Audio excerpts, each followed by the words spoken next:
બનાસકાંઠા જિલ્લાના લાખણી તાલુકામાં આવેલા પેપડુ ગામનો ઇતિહાસ 750 વર્ષ જૂનો છે. પેપડુ ગામમાં નિષ્કલકી નકળંગ ભગવાનનું મંદિર આવેલું છે, જેને 7 ગામોનું મઠ પણ કહેવામાં આવે છે. આજે પણ અહીંના લોકો ભારે ઉત્સાહ સાથે મેળાનું આયોજન કરતા હોય છે.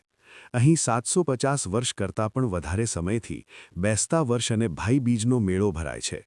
સમસ્ત ગામના લોકો આ દિવસોમાં પોતાના ઘરે મહેમાનોના સ્વાગત માટે આનંદની લાગણી અનુભવતા હોય છે. પેપડુના આ મેળાને અશ્વમેળો પણ કહેવામાં આવે છે.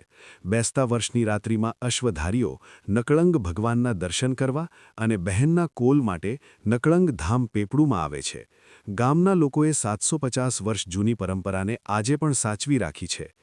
ધામ પેપડુમાં ગુજરાત જ નહીં પણ ભારતભરમાંથી લોકો દર્શન કરવા માટે આવે છે. વર્ષો અગાઉ રાજસ્થાનના જાલોરમાં વિરમસિંહ ચૌહાણ નામના રાજા થઈ ગયા.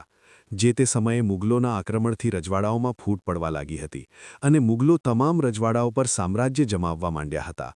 આ અરસામાં મુગલોએ જ્યારે જાલોરના રાજા વિરમસિંહ ચૌહાણ પર ચઢાઈ કરી ત્યારે શક્તિશાળી મુગલોથી તેમની પુત્રી ચોથબાને બચાવવા માટે વિરમસિંહે ચોથબાને નાથ બાપજી નામના એક સંતને સોંપી દીધી હતી. રાજાની આવી સૂચના બાદ મુગલોની નજરથી ચોથબાને બચાવી આ સંત ચોરી છુપીથી રવાના થઈ જઈ લાખણી તાલુકાના પેપડુ ગામે આવી પહોંચ્યા હતા. પેપડુ પહોંચ્યા બાદ ચોથબા ઉંમરલાયક થતાં તેમના લગ્ન પેપડુના રાજવી પરિવારના દેવીસિંહ વાઘેલા સાથે નક્કી કરવામાં આવ્યા હતા. પરંતુ રાજસ્થાનથી લાવેલા ચોથબાને કોઈ ભાઈ ન હોવાથી રાજપૂત કુળની દીકરીનું કન્યાદાન રાજપૂત ભાઈઓ દ્વારા જ કરવામાં આવે તેવી માન્યતાને લઈ પેપડુ ગામની નજીકમાં જ આવેલા મુડેઠા ગામના રાઠોડ પરિવારના ભાઈઓ આગળ આવ્યા હતા અને ચોથબાના ભાઈ બનીને કન્યાદાન કર્યું હતું.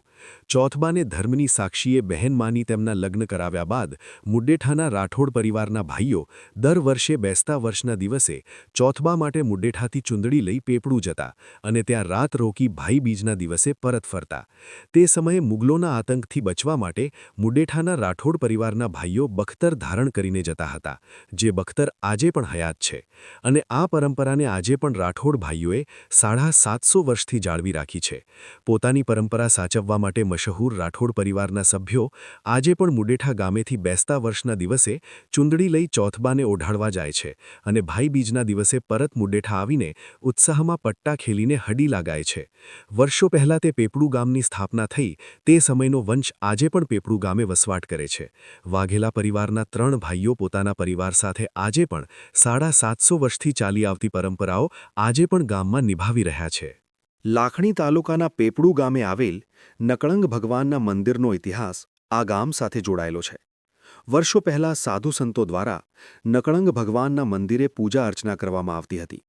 તે સમયથી સાધુ સંતો દ્વારા આ ગામમાં એક પણ મકાન ધાબાવાળું ન બનાવવા માટે ગામ લોકોને જણાવવામાં આવ્યું હતું અને જે પણ વ્યક્તિ આ ગામમાં નકળંગ ભગવાનના મંદિરથી ઉપર ધાબાવાળું મકાન બનાવશે તેના પરિવારમાં વિઘ્નો શરૂ થઈ જશે તેવો શ્રાપ આપીને ગયા હતા.